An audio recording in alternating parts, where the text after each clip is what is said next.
অন্যদিকে চিন্নাস্বামী কাণ্ডে শাস্তির মুখে পুলিশ 5 উচ্চপদস্থ পুলিশ আধিকারিককে সাসপেন্ড করলেন মুখ্যমন্ত্রী সিদ্দারামাইয়া। বরখাস্ত হয়েছেন বেঙ্গালুরু পুলিশ কমিশনার। মুখ্যমন্ত্রী সিদ্দারামাইয়ার রাজনৈতিক সচিব, তথ্য বিভাগের প্রধানও শুক্রবার গ্রেপ্তার হয়েছেন আরসিবি কর্তা। আটক অনুষ্ঠানের দায়িত্বে থাকা ইভেন্ট ম্যানেজমেন্টের আধিকারিকরাও। চিন্নাস্বামী কাণ্ডে শাস্তির মুখে পুলিশ 5 উচ্চপদস্থ পুলিশ আধিকারিককে সাসপেন্ড করলেন মুখ্যমন্ত্রী সিদ্দারামাইয়া। সাসপেন্ড বেঙ্গালুরুর police commissioner B Dayanand, suspend west ডিভিশনের এসিপি বিকাশ কুমার, সেন্ট্রাল ডিভিশনের ডিসিপি শেখর, কুবন পার্ক ডিভিশনের এসিপি বালাকৃষ্ণ, সাসপেন্ড এক পুলিশের inspector.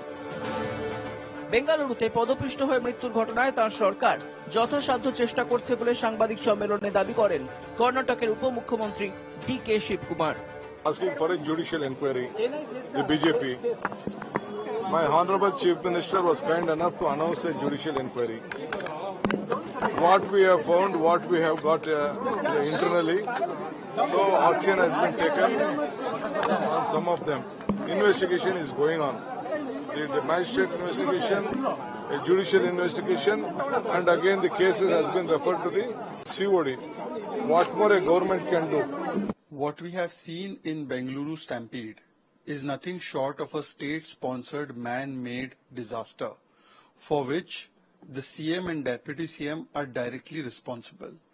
They are A1 and A2, but instead of taking the accountability, we see that there is an attempt to shift the blame constantly by them. When in any state, that means the party in power there should not be blamed for this, First, we should ascertain the facts. After that, we should decide what should happen and who is responsible.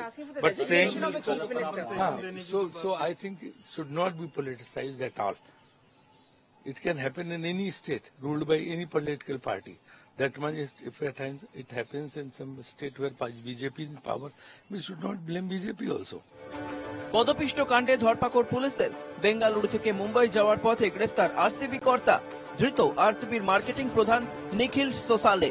Chinnaswamy স্টেডিয়ামের অনুষ্ঠানের দায়িত্বে থাকা event ম্যানেজমেন্টের আধিকারিকদেরও আটক কর্ণাটক পুলিশের। পদপিষ্টের ঘটনার পর মুখ্যমন্ত্রী সিদ্দারামাইয়ার রাজনৈতিক সচিব কে গোবিন্দ রাজ এবং তথ্য বিভাগের প্রধান হেমন্ত নিম্বালকরকেও সরিয়ে দেওয়া হয়েছে।